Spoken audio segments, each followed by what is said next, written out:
एक कर्म ने बाबा प्रेम का पाठ पढ़ाया। हम सब बच्चे ओ ब्रह्मा बाबा, हम सब बच्चे ओ ब्रह्मा बाबा, तेरी महिमा गाएं या तुम्हारी आए।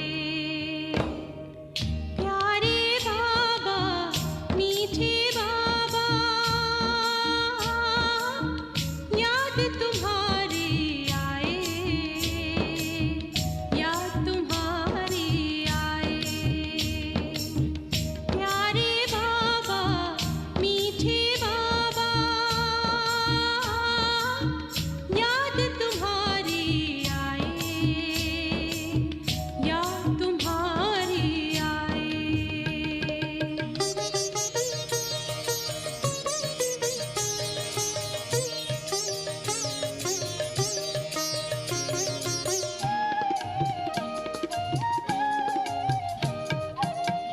तेरे निर्मल नैनों से ही तूने दिए वरदान। तेरे निर्मल नैनों से ही तूने दिए वरदान। तेरे स्नेह की शक्ति से तूने सबका किया कल्याण।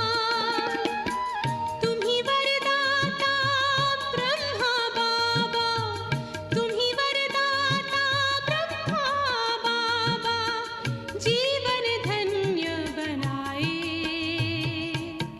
या तुम्हारी आए। प्यारे बाबा, मीठे बाबा, याद तुम्हारी आए, याद तुम्हारी आए।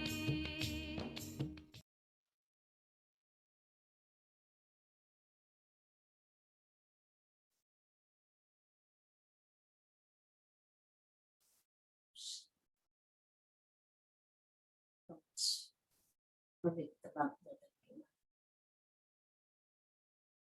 रिवाइज डेट है 18/12 संदेश। बाबा की मूर्ति का टाइटल है कर्मातीत स्थिति की गुह्य परिभाषा। बाबा कर्मातीत स्थिति क्या है और उस स्थिति को बनाने के लिए हमें कैसा पुरुषार्थ करना है और उस कर्मातीत स्थिति की निशानियां क्या है, तो बाबा आज हमें स्पष्ट कर रहे हैं कैसे कर्मों के साथ साथ हमारा योग हो और हम कर्म बंधनों से न्यारे हो जाए, कर्म के फल के प्रभाव से मुक्त होकर के रहें। ये बाबा आज सारी बातें में स्पष्ट कर रहे हैं। आज विदेही बाप दादा अपने विदेही स्थिति में स्थित रहने वाले श्रेष्ठ बच्चों को देख रहे हैं। हर एक ब्राह्मण आत्मा विदेही बनने के व कर्मातीत बनने के श्रेष्ठ लक्षण को ले संपूर्ण स्टेज के समीप आ रहे हैं। तो आज बाप दादा बच्चों की कर्मातीत विदेही स्थिति की समीपता को देख रहे थे कि कौन कौन कितने समीप पहुंचे हैं।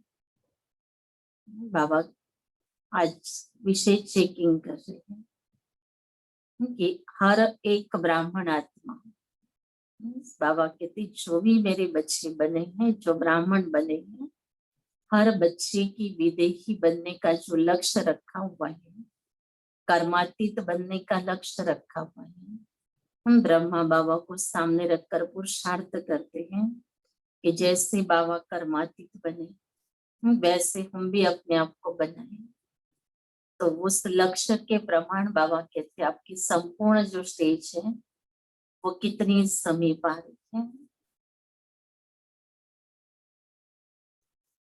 तो कौन कितने समीप पहुंचे, फॉलो ब्रह्मा बाप कहाँ तक किया है वहां कर रहे हैं।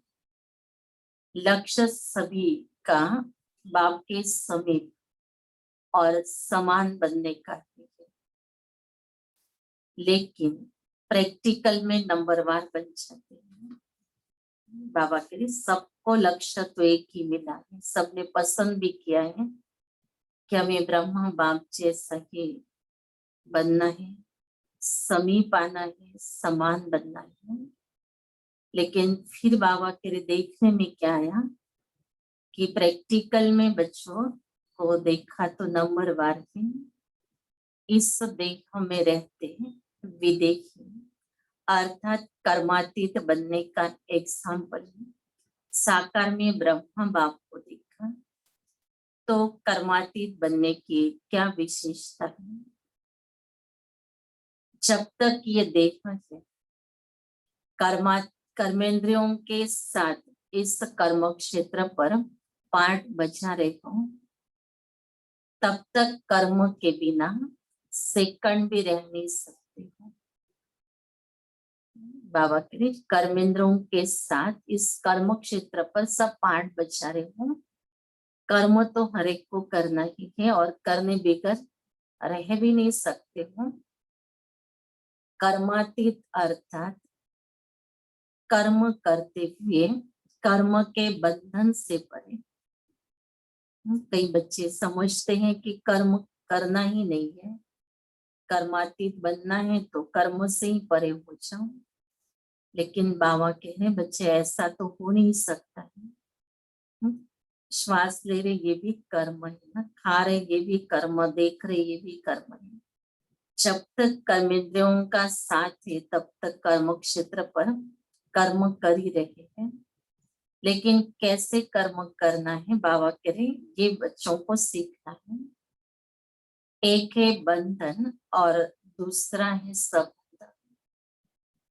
कर्मेंद्रों के द्वारा कर्म के संबंध में आना अलग चीज है, कर्म के बंधन में बंधना वो अलग चीज है।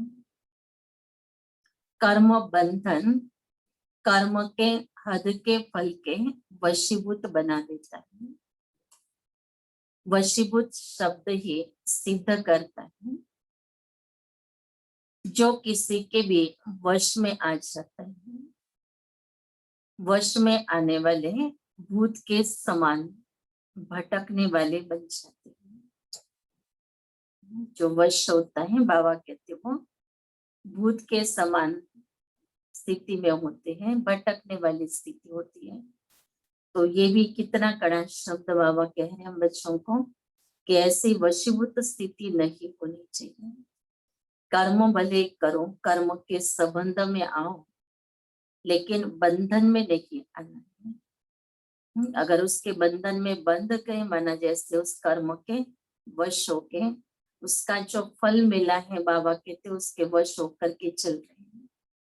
जैसे कर्म किया कोई और उस कर्म की महिमा हुई तो उस महिमा को स्वीकार कर करके चल रहे हैं। तो अगर दूसरी बार कर्म किया और महिमा नहीं हुई तो फिर दिल शिकस्त हो जाएंगे।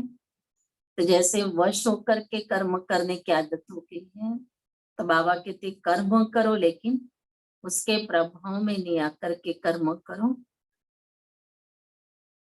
जैसे अशुद्ध आत्मा भूतवंश प्रवेश होती है तो मनुष्य आत्मा की क्या हालत होती है।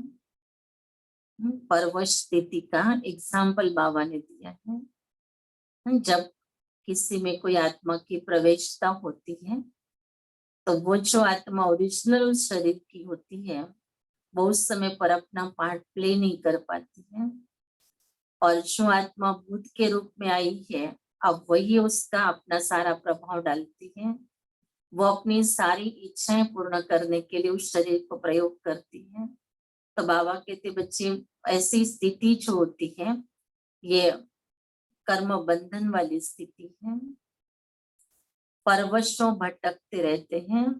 ऐसे कर्म के वशीभूत अर्थात कर्म के विनाशी फल की इच्छा के वशीभूत, तो कर्म भी बंधन में बांध बुद्धि के द्वारा भटकाता रहता है। बाबा कह रहे बच्चे, कर्म के विनाशी फल की इच्छा। शिव बाबा तुम्हें अविनाशी प्राप्ति देने वाला है, लेकिन धीरज नहीं है। तो वर्तमान समय पर उस कर्म की फल की इच्छा है कि इस समय पर इस कर्म का फल मुझे ये मिलना चाहिए, चाहे नाम मन शांत के रूप में मिले, महिमा के रूप में मिले। उस कर्म के फल का कुछ न कुछ बाबा कहते अपने बुद्धि के अंदर कुछ इच्छा के रूप में चित्र बना हुआ होता है। अगर वो नहीं मिलता है तो बुद्धि भटकती रहती है, असंतुष्ट हो जाती है। और बाबा कहते कुछ मिला भी तो उसके बंधन में बंध जाते हैं, कि उसके वशीभूत हो जाते हैं कि मेरे जैसा फिर कोई है ही नहीं है। बस उस बंधन में बंद करके अपने आप को चलाते हैं। बाबा कहते बच्चे, जैसे ओरिजिनल आत्मा का अपना जो नेचर है, अपने संस्कार जो है, उस समय पर वो दब जाते हैं। और जो अहंकार वाले संस्कार होते हैं, अभिमान वाले संस्कार जो होते हैं, वो देह के द्वारा झलकते हैं। तो मालूम पड़ता है कि ये परवश आत्मा है, ये वशीभूत हो गई आत्माएं। ऐसे तो इसके ओरिजिनल संस्कार नहीं है, लेकिन देह का अभिमान आने के बाद इसके अंदर ये परिवर्तन दिखाई दे रहा है। तो बाबा कहते बच्चे, कर्म के बंधन में बांध कर बुद्धि के द्वारा फिर वह भटकता रहेगा। इसको कहा जाता है कर्म बंधन, जो स्वयं को भी परेशान करता है और दूसरों को भी परेशान करता है। बाबा कहते जो खुद भी परेशान हो रहा है उससे, और अपने संग में जो भी होंगे उन सभी को भी उसके कारण परेशानी होगी। कर्मातीत अर्थात कर्म के वश होने वाला नहीं, लेकिन मालिक बन, अथॉरिटी बन, कर्मेंद्रियों के संबंध में आए, विनाशी कामना से न्यारा हो, कर्मेंद्रों के द्वारा कर्म कराए। बाबा कहते संगम युग की श्रेष्ठ स्मृतियों में रहो, कि अभी हम वर्तमान समय परमात्मा श्रीमत पर कर्म कर रहे हैं, और वो श्रीमत बुद्धि में रखकर, जैसे बाबा ने हर कर्म के पहले शिव बाबा को याद करने की श्रीमत दी है। शिव बाबा को याद करना माना है उस कर्म के पहले उस कर्म के लिए हमें जो स्थिति चाहिए वो स्थिति को इमर्ज करना। तो आत्मा के विभिन्न स्वमान बाबा ने दिए हैं, तो उस कार्य के लिए कौन से स्वमान की आवश्यकता है, उस स्वमान को इमर्ज करके अपने को तैयार करना और फिर वो कर्म करना। और उस कर्म के द्वारा जो कुछ भी फल मिलेगा वो फल ईश्वर को अर्पण करना है, न कि उस फल को अपने प्रति यूज करना है। अगर हमने उसको महिमा को स्वीकार कर लिया, किसी ने अगर कह दिया कि आज आपने ये काम बहुत अच्छा किया, और स्वीकार कर लिया, मना हम अंदर से बहुत खुश हो गए मना स्वीकार कर लिया। अगर हमारी स्थिति न खुश न गम वाली होती है, अगर किसी ने कोई करेक्शन किया, अगर हमारी स्थिति उसमें गम वाली भी नहीं होती है, महिमा की तो खुशी वाली भी नहीं होती है, लेकिन हमारी स्थिति एक रस है, और उस समय पर हम उस महिमा को, उस समय पर परमात्मा का दिया हुआ कर्म का फल है, या बाबा ने मदद की उसकी ये सफलता है, और ये तो बाबा को ही देना है। तो सफलता में भी फल शब्द आता है, तो बाबा का साथ है इसलिए सफल बने। तो वो सफल किसके लिए है, तो वो ईश्वर को अर्पित करने के लिए है। और जब उसको बाबा को अर्पित करने का अभ्यास हो जाता है, तो कभी भी मान अपमान हानि में हम अपनी अवस्था को ऊपर नीचे नहीं होने देंगे, माना खुद को परेशान नहीं होने देंगे। तो बाबा कह रहे बच्चे अपने आप को चेक करना, कर्म तो विनाशी दुनिया के हैं, अल्पकाल के लिए शरीर निर्वार्थ, कोई कार्य करने के लिए सहयोग देने के लिए हम सारा दिन अपने कर्मों का पार्ट तो प्ले कर ही रहे हैं, लेकिन बाबा कहते अपनी स्थिति को चेक करते रहना। कर्मातीत अर्थात कर्मों के वश होने वाला नहीं, लेकिन मालिक बन, अथॉरिटी बन, कर्मेंद्रियों के संबंध में आए, विनाशी कामना से न्यारा हो, कर्मेंद्रियों के द्वारा कर्म कराए, आत्मा मालिक को कर्म अपने अधीन न करे, लेकिन अधिकारी बन कर्म कराता रहे। मालिक आत्मा है और शिव बाबा के बच्चे हैं, हम मास्टर मालिक बनकर कर्म कर रहे हैं, क्योंकि शिव बाबा ने हमें ये सेवा का कार्य दिया है। तो जैसे उस घड़ी बाबा कहते बच्चे श्रीमत के अनुसार आप कर रहे हो, तो जैसे मास्टर मालिक हो गए और बाबा दे रहे हैं श्रीमत और हम बच्चे उसके अनुसार कर रहे हैं, आत्मा मालिक बनकर के भी कर्म कर रही है। कर्मेंद्रियां अपने आकर्षण में आकर्षित करती हैं, अर्थात कर्म के वशीभूत बनते हैं, अधीन होते हैं, बंधन में बनते हैं। कर्मातीत अर्थात इससे अतीत अर्थात न्यारा। बाबा कह रहे कर्मेंद्रियों से कर्म तो कर रहे हो, लेकिन क्या कर्मेंद्रियों के अंदर उस समय पर कोई आकर्षण आकर्षित कर रहा है?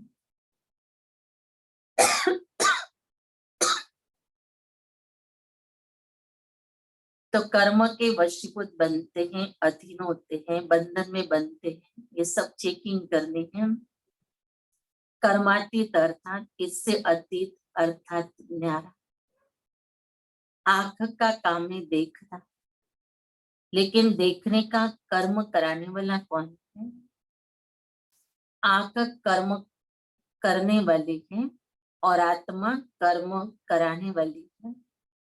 तो कराने वाली आत्मा करने वाली कर्मेंद्रों के वश हो जाए, इसको कहते हैं कर्म बंधन। कुछ लगाया है क्या? तो कराने वाले बन कर्म कराओ, इसको कहेंगे कर्म के संबंध में आना। आत्मा संबंध में आती है लेकिन बंधन में नहीं रहती है। कभी कभी कहते हो ना कि बोलने नहीं चाहते हैं लेकिन बोल दिया, करने नहीं चाहते थे लेकिन कर लिया, इसको कहा जाता है कर्म के बंधन में वशीभूत आत्मा। बाबा कहते ये रिजल्ट निकलती है ना। अगर कोई कहेगा कि ऐसा क्यों बोला, तो कहते हम बोलना थोड़ी चाहते थे, वो तो निकल गया। हाँ, बाबा कहते फिर ऐसे शब्दों से जो कहते हैं, मना करना भी नहीं चाहते थे, बोलना भी नहीं चाहते थे, और फिर भी हो रहा है, माना आत्मा कर्म के बंधन में वशीभूत है। ऐसी आत्मा कर्माती स्थिति के नजदीक कहेंगे या दूर कहेंगे? लक्ष्य बहुत क्लियर बाबा ने कहा, बच्चों ने अपने जीवन में स्पष्ट किया हुआ है कि अभी हमें कर्मातीत बनना है, संपूर्ण बनना है। तो जब संपूर्ण स्थिति में एक शब्द भी ऊपर नीचे तो नहीं होना चाहिए, एक कर्म भी हमारा ऊपर नीचे नहीं होना चाहिए। जैसे बाबा ने कर्मों में भी कहा ना कि बच्चे एक्यूरेट होना चाहिए, पंचुअल होना चाहिए। तो ऐसी जो विशेषताएं बाबा ने हम बच्चों को दी हुई है, उन विशेषताओं को लेकर के हमें अपने कर्मों को श्रेष्ठ बनाना है। अगर फिर भी हम कह रहे हैं कि हमने तो नहीं चाहा था ऐसा लेकिन हो गया, तो बाबा कहते बच्चे ये परवश की स्थिति है, अपने संस्कार के परवश है, अपने स्वभाव के परवश है, आदतों के परवश है।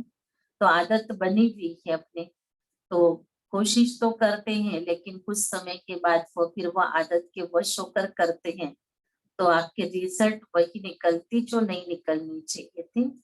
पूरा टाइम पर वो अटेंशन नहीं होता है कि मुझे इस प्रकार से कार्य करना है। वो लक्ष्य जो लिया होता है वो कुछ समय तक रहता है और बाद में आत्मा अपने संस्कार के वश हो जाती है।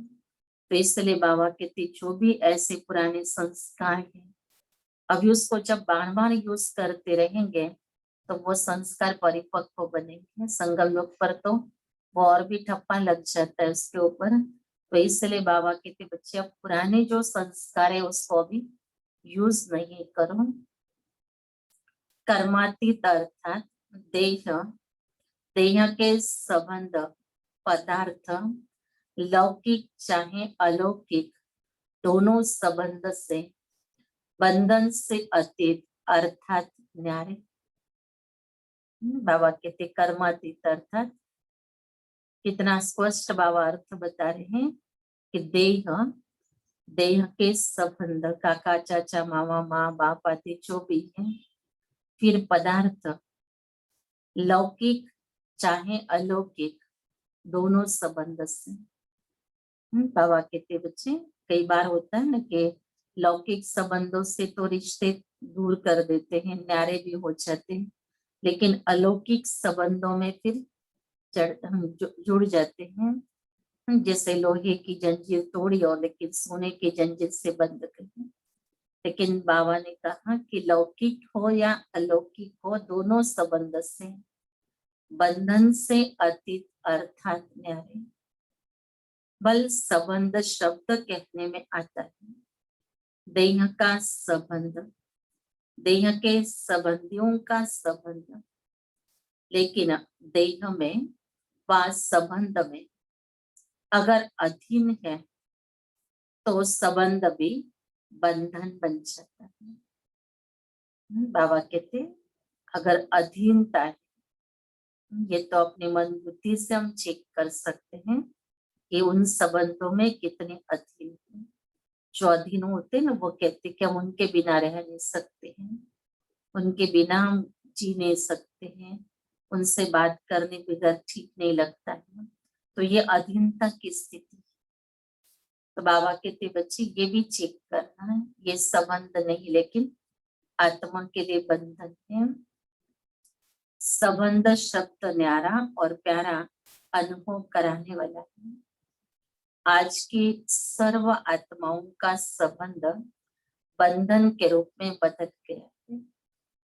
जहां संबंध बंधन का रूप बन जाता है तो बंधन सदा स्वयं को किसी न किसी प्रकार से परेशान करता रहेगा, दुख की लहर अनुभव कराएगा, उदासी का अनुभव कराएगा, विनाशी प्राप्तियां होते हुए भी अल्पकाल के लिए वो प्राप्तियां का सुख अनुभव करेगा।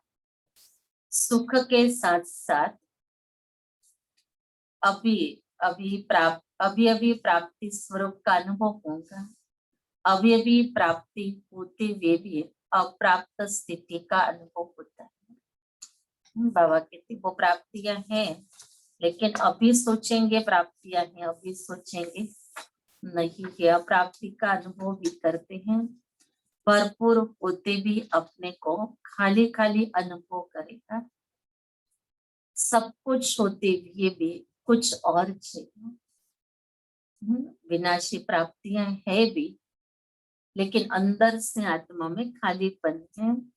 तो ये खालीपन कौन सी प्राप्तियों के लिए है? अब ये भी आत्मा को अनुभव करना है कि कौन सी प्राप्ति चाहिए, और चाहिए कुछ, माना और क्या चाहिए आत्मा को, ऐसे अनुभव करता रहेगा। और जहाँ चाहिए चाहिए है वहां कभी भी संतुष्टता नहीं रहेगी। मन भी राजी, तन भी राजी रहे, दूसरे भी राजी रहे, ये सदा हो नहीं सकता। कोई ना कोई बात पर स्वयं से नाराज या दूसरों से नाराज न चाहते भी होता रहेगा, क्योंकि नाराज अर्थात नाराज अर्थात अराज को नहीं समझना। बाबा कहते हैं ये असंतुष्टता की स्थिति है। अब पाठ तो एक अकेला तो कोई नहीं बचाएगा ना, पाठ में कोई ना कोई साथी तो होते ही है। तो बाबा कहते कभी अपने आप से भी नाराज होते हैं, अपने पाठ से भी नाराज, अपने पाठ से भी नाखुशी, क्योंकि दूसरे का पाठ बहुत अच्छा दिखता है तो सोचते मेरा पाठ ऐसा क्यों है। तो कभी स्वयं से नाराज होते हैं, तो कभी दूसरे का पाठ देखते हैं, अगर मनपसंद पाठ उसका नहीं है तो उससे भी नाराज होते हैं। तो आज बाबा कह रहे नाराज अर्थात जो राज को नहीं जानता है। अधिकारी बन कर्मेंद्रों से कर्म कराने का राज नहीं समझा है। तो नाराज ही होगा ना। कर्मातीत कभी नाराज नहीं होगा, क्योंकि वह कर्म संबंध और कर्म बंधन के राज को जानता है। कर्म करो लेकिन वशीभूत होकर नहीं, अधिकारी मालिक होकर करो। कर्मातीत अर्थात अपने पिछले कर्मों के हिसाब किताब के बंधन से भी मुक्त। चाहे पिछले कर्मों के हिसाब किताब के फल स्वरूप तन का रोग हो, मन के संस्कार अन्य आत्माओं के संस्कारों से टक्कर भी खाते हो, लेकिन कर्मातीत कर्म भोग के वश न होकर मालिक बन चुक्त कराएंगे। कर्मयोगी बन कर्म भोग चुक्त करना, ये है कर्मातीत बनने की निशानी। कर्म भोग का पेपर तो सभी को देना ही है, लेकिन बाबा कहते कर्म योगी बन करके कर्म भोग को चुक्त करना है। संगम पर जो भी अभी पाठ मिला हुआ है, जिसमें बाबा ने हमें कर्म योगी जीवन दिया है, हम सुबह तो बैठ के योग करेंगे, लेकिन सारा दिन तो कर्म योगी बनकर कर्म करना है। अगर कर्म और योग अलग अलग कर दिया तो सारा दिन तो हमारा कोई योग होगा ही नहीं। लेकिन बाबा ने कहा कर्म योगी बनेंगे तो कर्म भोग चुक्त करने में आपको मदद मिलेगी। इसलिए हर कर्म करते समय हमें कोई विशेष याद की यात्रा का अभ्यास करना है, विशेष याद की स्थिति में वो कार्य करना है, या शिव बाबा ने उस कर्म के लिए जो डायरेक्शन दिए हैं, जो महत्व बताया, वो बुद्धि में रख करके कर्म करना है, ताकि वो कर्म हमारा साधारण नहीं लेकिन श्रेष्ठ बन जाएगा। तो योग से कर्म भोग को मुस्कुराते हुए सूली से काटा करके भस्म करना है, अर्थात कर्म भोग को समाप्त करना है। व्याधि का रूप न बने। जो व्याधि का रूप बन जाता है वो स्वयं सदा व्याधि का ही वर्णन करता रहेगा। मन में भी वर्णन करेगा तो मुख में भी वर्णन करेगा। दूसरी बात, व्याधि का रूप होने के कारण स्वयं भी परेशान होगा और दूसरों को भी परेशान कराएगा। वो चिल्लाएगा, अर्थात कर्मातीत चला लेगा। कोई को थोड़ा सा दर्द होता है तो भी चिल्लाते बहुत है, और कोई को ज्यादा दर्द होते हुए भी चलाते हैं। कर्मातीत स्थिति वाला देह के मालिक होने के कारण कर्म भोग होते हुए भी न्यारा बनने का अभ्यास है। बीच बीच में अशारीरिक स्थिति का अनुभव बीमारी से परे कर देता है। जैसे साइंस के साधन के द्वारा बेहोश कर देते हैं, तो दर्द होते हुए भी भूल जाते हैं, दर्द फील नहीं करते हैं, क्योंकि दवाई का नशा होता है। तो कर्मातीत अवस्था वाले अशरीरी बनने के अभ्यासी होने के कारण बीच बीच में ये रूपानी इंजेक्शन लग जाता है। इस कारण सूली से काटा अनुभव होता है। और बात फॉलो फादर होने के कारण विशेष आज्ञाकारी बनने का प्रत्यक्ष फल, बाप से विशेष दिल की दुआएं प्राप्त होती है। बाबा कहते फॉलो फादर होने के कारण, जैसे बाप ने जैसे पुरुषार्थ किया, क्योंकि ब्रह्मा बाप के सामने भी हर एक पेपर आया हुआ है। जो भी पेपर हम बच्चों के पास आता है, तो बाबा कहते बच्चे हर पेपर पहले मेरे पास आया हुआ है, क्योंकि मैं तो इंजन बन के रहा, तो हर बार इंजन को सामना करनी पड़ती बाद में डब्बों को। तो जैसे बाबा कहते बच्चे आप फॉलो फादर करो, कि इस परिस्थिति के अंदर बाबा ने अपने आप को कैसे पासवित ऑनर बनाया, बाबा ने कैसे हिम्मत रखी, बाबा ने कैसे शिव बाबा की श्रीमत को इस पर अपना करके कार्य किया। कई बार परिस्थितियां को देख करके कई ब्राह्मण बच्चे श्रीमत को ढीला कर देते हैं, लेकिन ब्रह्मा बाप ने कभी ऐसा नहीं किया। चाहे कितनी भी सितम सहन करने वाली परिस्थितियां निर्माण हुई, हंगामे हुए, लेकिन बाबा ने, शिव बाबा की दिव्य श्रीमत को कभी ढीला नहीं किया। तो बाबा कहते ब्रह्मा बाप को फॉलो करो एक एक बात में। और जब ब्रह्मा बाप को फॉलो करेंगे तो अपने आप बाबा कहते आपकी जो स्थिति है वो उतनी शक्तिशाली बनेगी। कर्मातीत स्थिति तक ब्रह्मा बाप पहुंचे तो बच्चे भी पहुंचेंगे। तो आज्ञाकारी बनने का बाबा कहते प्रत्यक्ष फल, जिसके कारण बाबा की दुआएं प्राप्त होंगी। हर एक अपना अशरीरी बनने का अभ्यास। दूसरा आज्ञाकारी बनने का प्रत्यक्ष फल, बाप की दुआएं। ये वो बीमारी अर्थात कर्म भोग को सूली से कांटा बना देती है। कर्मातीत श्रेष्ठ आत्मा कर्म भोग को कर्म योग की स्थिति में परिवर्तन कर देगी। तो ऐसा अनुभव है, वह बहुत बड़ी बात समझते हो। सहज है व मुश्किल है। छोटी को बड़ी बात बनाना या बड़ी को छोटी बात बनाना, यह अपनी स्थिति के ऊपर है। परेशान होना व अपने अधिकारपन की शान में रहना अपने ऊपर है। क्या हो गया व जो हुआ वो अच्छा हुआ, ये अपने ऊपर है। ये निश्चय बुरे को भी अच्छे में बदल सकता है, क्योंकि हिसाब किताब चुक्त होने के कारण वह समय प्रति समय प्रैक्टिकल पेपर ड्रामानुसार होने के कारण कोई बातें अच्छे रूप में सामने आएंगे और कई बार अच्छा रूप होते हुए भी बाहर का रूप नुकसान वाला होगा। वह जिसको आप कहते हो ये इस रूप से अच्छा नहीं हुआ, बातें आएगी। अभी तक भी ऐसे रूप की बातें आती रही हैं और आती भी रही है, लेकिन नुकसान के पर्दे के अंदर फायदा छिपा हुआ होता है। बाहर का पर्दा नुकसान का दिखाई देता है। अगर थोड़ा सा समय धैर्यवत अवस्था सहनशील स्थिति से अंतर्मुखी हो देखो तो बाहर के पर्दे के अंदर जो छिपा हुआ है आपको वही दिखाई देगा। ऊपर का देखते भी नहीं देखेंगे। होली हंस सोना, जब वो हंस कंकड़ और रत्न को अलग कर सकता है तो होली हंस अपने छिपे हुए फायदे को ले लेगा, नुकसान के बीच फायदे को ढूंढ लेगा। समझा? जल्दी घबरा जाते हैं ना, इससे क्या होता है, जो अच्छा सोचा जाता है वो भी घबराने के कारण बदल जाता है।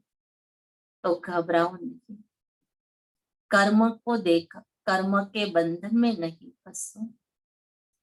क्या हो गया, कैसे हो गया, ऐसा तो होना नहीं चाहिए, मेरे से ही क्यों होता है, मेरा ही भाग्य शायद ऐसा है। ये रस्सियां बांधते जाते हो, ये संकल्प ही रस्सियां है, इसलिए कर्म के बंधन में आ जाते हो। व्यर्थ संकल्प ही कर्म बंधन के सूक्ष्म रस्सियां है। कर्मातीत आत्मा कहेंगे जो होता है वो अच्छा है, मैं भी अच्छा, बाप भी अच्छा, ड्रामा भी अच्छा है।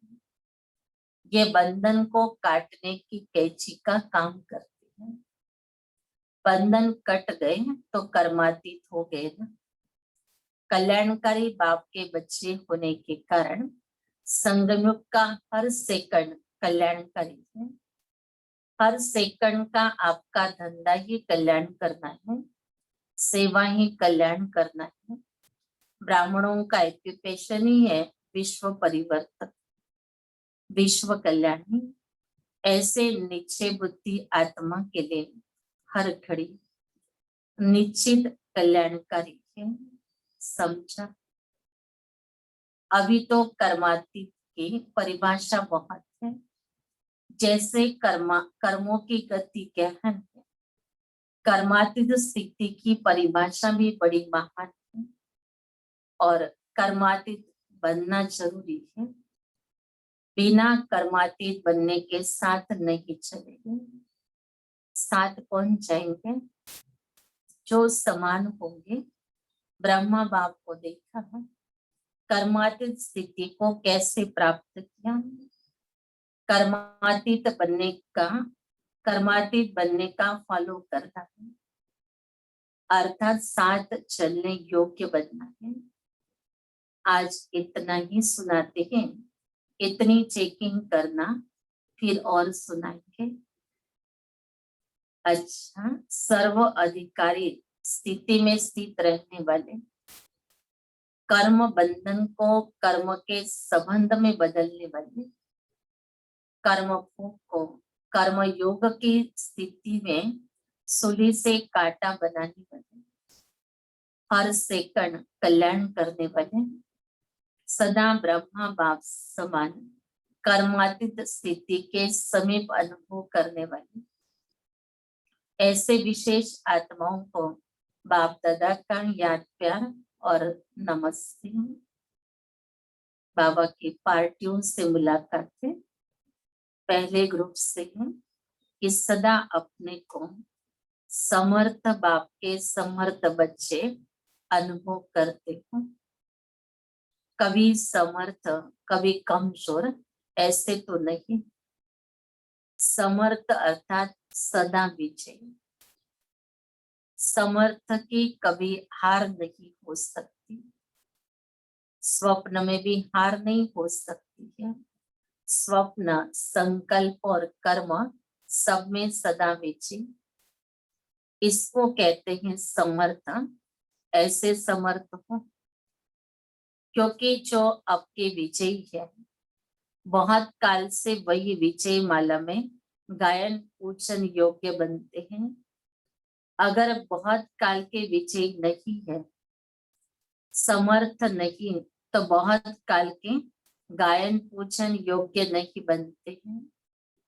जो सदा और बहुत काल के विजय, वही बहुत समय विजय माला में गायन पूजन में आते हैं।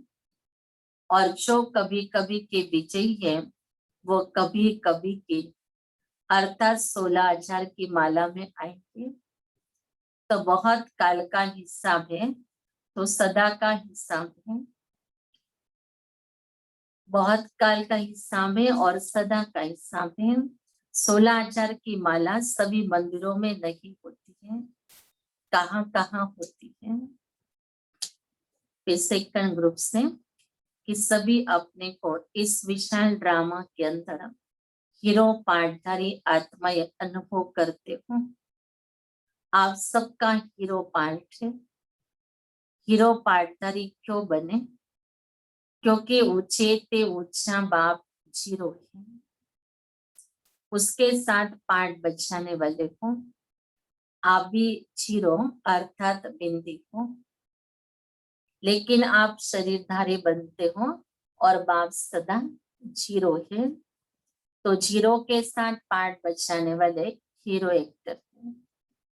ये स्मृति रहे तो सदा ही यथार्थ पार्ट बचेंगे, स्वतः ही अटेंशन जाएगा। जैसे हद के ड्रामा के अंदर हीरो पार्टधारी को कितना अटेंशन रहता है। सबसे बड़े से बड़ा हीरो पार्ट आप सबका है। सदा इस नशे और खुशी में रखो, वहां मेरा हीरो पार्ट। जो सारे विश्व की आत्माएं बार बार हेयर हेयर करती हैं, ये द्वापर से जो कीर्तन करते हैं, ये आपके इस समय के हीरो पार्ट का ही यादगार है। बाबा कहते अभी के पार्ट का यादगार वो कीर्तन चलता है, कितना अच्छा यादगार बना हुआ है। आप स्वयं हीरो बने हो, तब आपके पीछे अब तक भी आपका गायन चलता रहता है। अंतिम जन्म में भी अपना गायन सुन रहे हो। गोपी वल्लभ का भी गायन है, तो ग्वाल बाल का भी गायन है, गोपिकाओं का भी गायन है, बाप का शिव के रूप में गायन है, तो बच्चों का शक्तियों के रूप में गाएंगे। तो सदा हीरो पार्ट बजाने वाली श्रेष्ठ आत्माएं हैं। इसी स्मृति में खुशी में आगे बढ़ती चलो। बाबा कहते संसार में आज तक भी जो सुनाई दे रहा है, आपको दिखाई दे रहा है, कितना यादगार बने हुए हैं और यादगारों में कितनी उसकी महिमा गाते रहते हैं। कीर्तन गाते मना उनकी कीर्ति गाते हैं, उनके पाठ की महिमा गाते हैं। तो बाबा कह रही ये देखो और देख करके अनुभव करो कि ये गायन अभी तक भी हमारा चल रहा है। तो कहाँ गोप गोपियों के रूप में, ग्वाल बाल के रूप में, कहीं शिव शक्ति के रूप में। तो बाबा के देखो अलग अलग स्वरूपों में आपका हीरो पार्ट जो संगम पर बचा था, उसका आज तक भी श्रेष्ठ गायन चल रहा है। फिर बाबा ने कुमारों से बात की है। तो सहज योगी कुमार होना, निरंतर योगी कुमार, कर्म योगी कुमार। क्योंकि कुमार जितना अपने को आगे बढ़ाना चाहे उतना बढ़ा सकते हैं। क्यों? निर्बंधन है, बोझ नहीं है और जिम्मेवारी नहीं है, इसलिए हल्के हैं। हल्के होने के कारण जितना ऊंचा जाना चाहे जा सकते हैं। निरंतर योगी, सहज योगी, यह है ऊंची स्थिति, यह है ऊंचा जाना। ऐसे ऊंची स्थिति वाले को कहते हैं विजयी कुमार।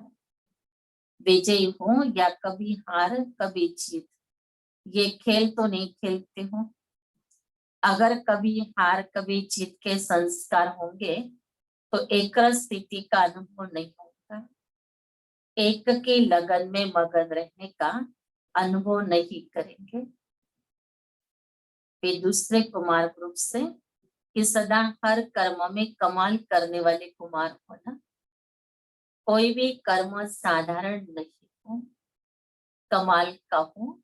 जैसे बाप की महिमा करते हो, बाप की कमाल गाते हो ना, ऐसे कुमार अर्थात हर कर्म में कमाल दिखाने वाले, कभी कैसे वाले नहीं।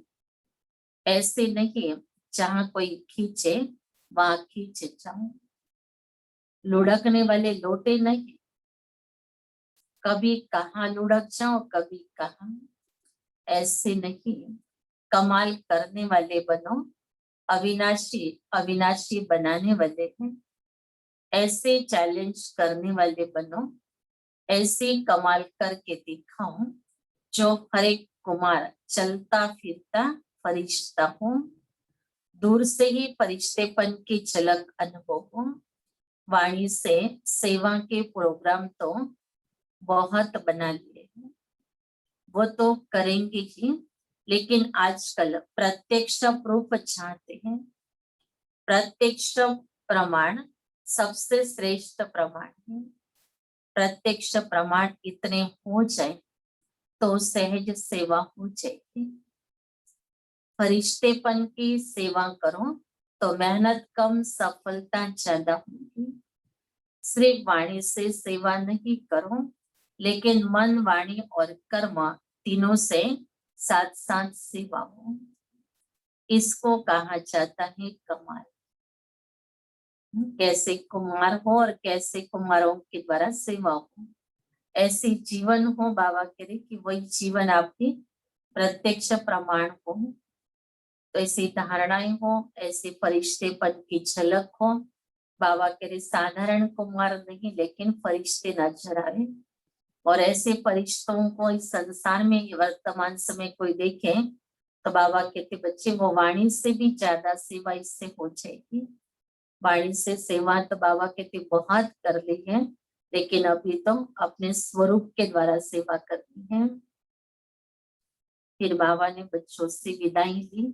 तो विदाई के समय बाबा के महावाक्य हैं, चारों ओर के तीव्र पुरुषार्थी, सदा सेवाधारी, सदा डबल लाइट बन, औरों को भी डबल लाइट बनाने वाले, सफलता को अधिकार से प्राप्त करने वाले, सदा बाप समान आगे बढ़ने वाले और औरों को भी आगे बढ़ाने वाले, ऐसे सदा उमंग उत्साह में रहने वाले श्रेष्ठ आत्माओं को, स्नेही बच्चों को बाप दादा का बहुत बहुत सीख व प्रेम से याद प्यार और गुड मॉर्निंग। बच्चों की भी बाप दादा को बहुत बहुत सीख व प्रेम से याद प्यार, गुड मॉर्निंग और नमस्ते। वरदान है, कदम कदम पर सावधानी रखते हुए पद्मों की कमाई जमा करने वाले पद्म पति भव। बाप बच्चों को बहुत ऊंची स्टेज पर रहने की सावधानी दे रहे हैं, इसलिए अभी जरा भी गफलत करने का समय नहीं है। अब तो कदम कदम पर सावधानी रखते हुए कदम में पद्मों की कमाई करते पद्म पति बनो। तो नाम है पद्मा पद्म भाग्यशाली, ऐसे कर्म भी हो। एक कदम भी पद्म की कमाई के बिगड़ न जाए, तो बहुत सोच समझ कर श्रीमत प्रमाण हर कदम उठाओ। श्रीमत में मनमत मिक्स नहीं करो। बाबा कहते समय के अनुसार बच्चों को भी बाबा सावधानी कर दे रहे हैं कि अभी जरा भी गफलत करने का समय नहीं रहा, क्योंकि ये गफलत करेंगे तो उसका पश्चाताप भी अभी बहुत होगा। सुधारने के लिए तो कोई अभी मार्जिन नहीं रही है। तो बाबा के लिए कदम कदम पर सावधानी रखते हुए कदमों में पद्मों की कमाई करो। मना हर कदम ऐसा उठाओ जिसमें बाबा की श्रीमत हो, और श्रीमत के अनुसार किया हुआ कर्म ही हमारा श्रेष्ठ कर्म बनेगा, जिसके कारण हम पद्म पति बनेंगे। बाकी साधारण रीति से चलना बोलना ये सब गफलत में आ रहा है अभी, क्योंकि बाबा कहते हैं अब साधारण समय गंवाने का समय नहीं है। अब बोलो तो भी अर्थ सहित बोलो, कर्म करो तो भी कुछ कर्म का श्रेष्ठ फल मिले, ऐसा श्रेष्ठ श्रीमत के अनुसार कर्म हो। तो ये साधारणता समाप्त हो जाए और ऐसी श्रेष्ठता अपने जीवन में आ जाए कि जो मैं पद्म पति बनाने वाली हूँ। बाबा इसलिए हमको सावधान कर रहा है। स्लोगन है, मन को ऑर्डर प्रमाण चलाओ तो मन मना भोग की स्थिति स्वतः रहेगी। मन को ऑर्डर के प्रमाण चलाओ, अभी ऑर्डर कौन देगा उसको? मन को ऑर्डर देना है आत्मा को राजा बन करके, और आत्मा को ऑर्डर मिली है शिव बाबा से। तो जो शिव बाबा की श्रीमत हमको मिलती है मुरली के द्वारा, उसको आत्मा राजा अपने मन मंत्री को ऑर्डर के रूप में देवे। फिर बाबा के रे बच्चे उसको अपने कंट्रोल में रखो, तब वो आपके आज्ञा का पालन करके मन मना भोग की स्थिति में रहने में आपको मदद करेगा। ये थी बाबा की आज की कर्मातीत अवस्था बनने की गुह्य परिभाषा। कैसे हमें कर्मातीत बनना है, कौन सी स्थिति अभी हमारी बननी चाहिए। और ये कर्मातीत बनने के लिए बाबा कहते बच्चे तुम्हें पुरुषार्थ करते करते अपने आप में क्या क्या चेकिंग करनी है। तो बहुत सारी चेकिंग की बातें आज बाबा ने सुना दी है, तो ये अपने आप के पार्ट में चेक करना है। बाबा कहते आप चल रहे हो, चिल्ला रहे हो, क्या कर रहे हो, वशीभूत होकर के पार्ट बचा रहे हो, मालिक बनकर पार्ट बचा रहे हो, कर्म के फल की आश रख करके कर्म कर रहे हो, या कर्म करते समय बाबा कहते बच्चे अपने ऊंची और श्रेष्ठ स्थिति में रह करके कर्म कर रहे हैं, बंधन मुक्त स्थिति में है या बंधन युक्त स्थिति में है। तो ये सब स्थिति अपने आप की चेक करना है। कर्मेंद्रों के आकर्षण में तो नहीं आते हैं, कर्म करते करते चाहे स्वयं के कर्मेंद्रिय अपने आप को खींच रहे हैं। जैसे कभी कोई चीज देखने में अच्छी लगे तो वह आंखों ने आकर्षित कर दे, खाने में अच्छी लगे तो जीव ने आकर्षित कर ली, तो कर्मेंद्रों का आकर्षण भी बाबा कहते चेक करो। कई बार आवश्यकता नहीं है लेकिन तो भी वो चीज अच्छी लगी तो हम जमा कर लेते हैं या खरीद लेते हैं, तो ये भी एक आकर्षण है। तो ऐसे अपने कर्मेंद्रों में कितने प्रकार का आकर्षण अभी तक भी है। बाबा ने कहा आवश्यकता के अनुसार करना अलग चीज है और आकर्षण के वशीभूत करना अलग चीज है। तो ये आकर्षण हमारे अंदर कितना है अभी, और इसके वशीभूत होकर के हम कितने चलते हैं। कि देखने के बाद मिलना ही चाहिए वो, उसके बिना हमें चैन नहीं पड़ेगी। मना आत्मा उस समय पर वशीभूत हो जाती है और वो वशीभूत स्थिति परेशान कर देती है।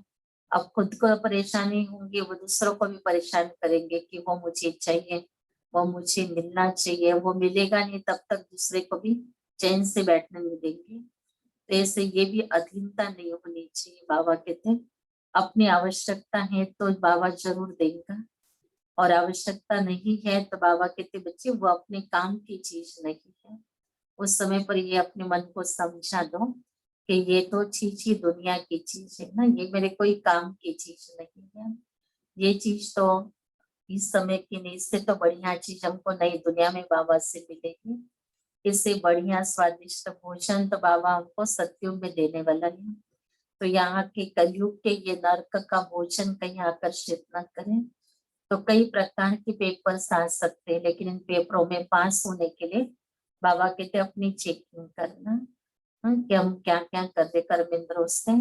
जैसे आंख का एग्जाम्पल लिया, मैंने आंख का काम है देखना, तो ये भी कर्म है ना, लेकिन देखते समय क्या हमारी स्थिति बन रही है, कहीं हम वशीभूत तो नहीं हो रहे हैं। आत्मा मालिक बन करके इन आंखों को यूज कर रही है।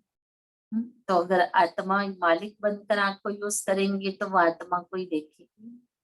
कोई देह को देखना, देह के प्रति संकल्प चलना, कोई प्रकार का आकर्षण होना।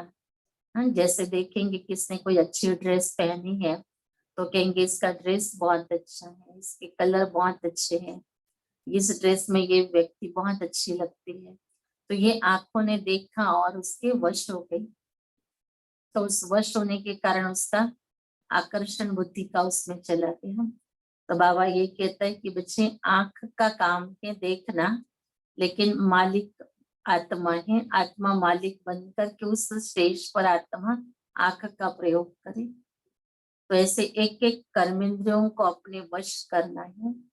बाबा कहती अपने आप को कंट्रोल करो, अपने मन बुद्धि को भी संयमित रखो और उसको सिखाओ भी कि ये चीज तो घोर कलयुग की है और ये विनाश होने वाली चीज है। अगर आज इसको प्राप्त कर भी लेंगे और कल ये चीज खराब होने वाली है तो आत्मा को बड़ा दुख होगा। अभी ऐसी चीज रख करके क्या करेंगे जिससे कल दुख होने वाला है। संबंधों का भी आकर्षण ऐसा ही आत्माओं को है, नए नए संबंध क्रिएट करते रहते हैं। लेकिन बाबा कहते बच्चे बुद्धि को ये भी बात समझा दो कि ये संबंधों में अधिक जाने से तो आत्मा को दुखी होने वाला है, क्योंकि ये सारे विनाशी है, कोई भी अविनाशी तो है नहीं है, सबके शरीर विनाश होने वाले हैं। और ये जब विनाश होगा या मृत्यु होंगे तब वहां दुख पाएंगे।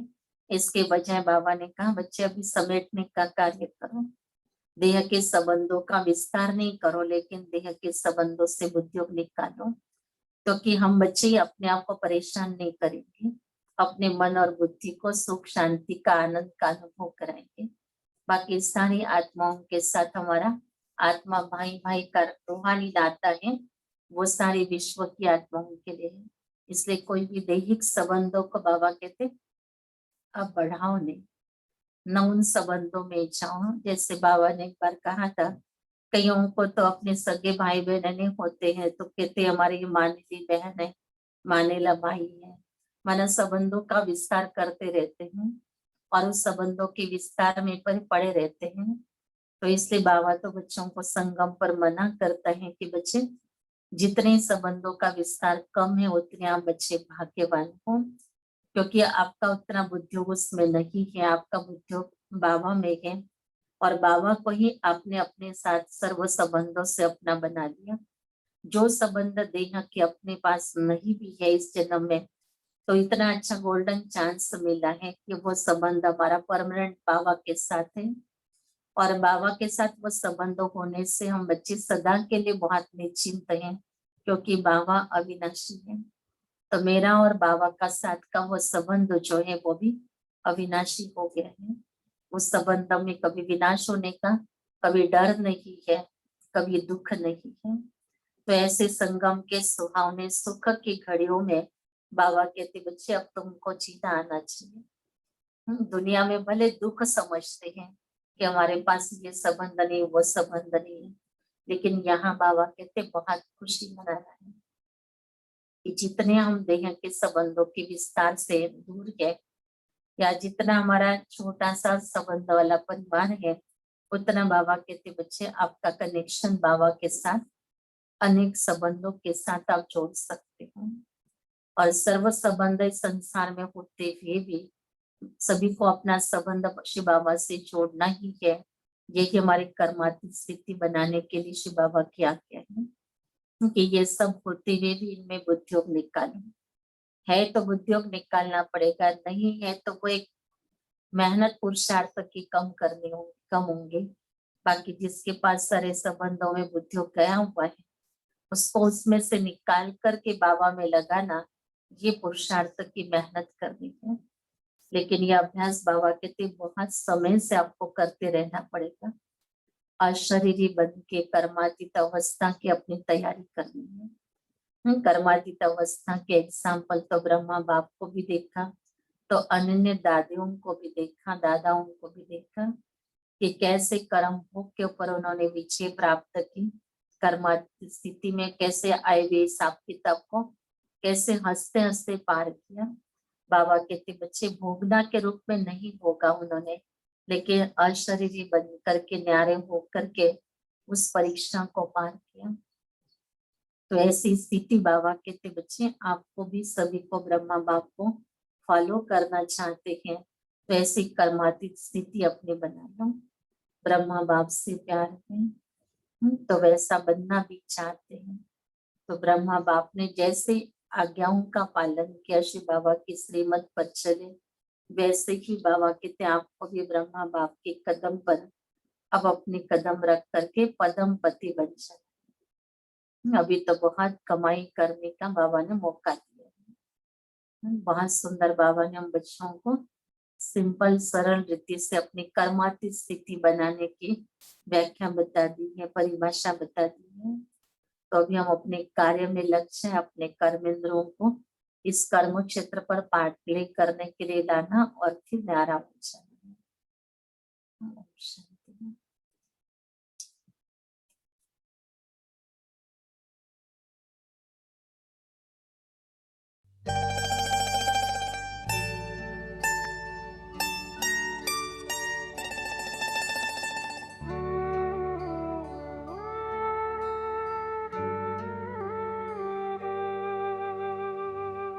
दिल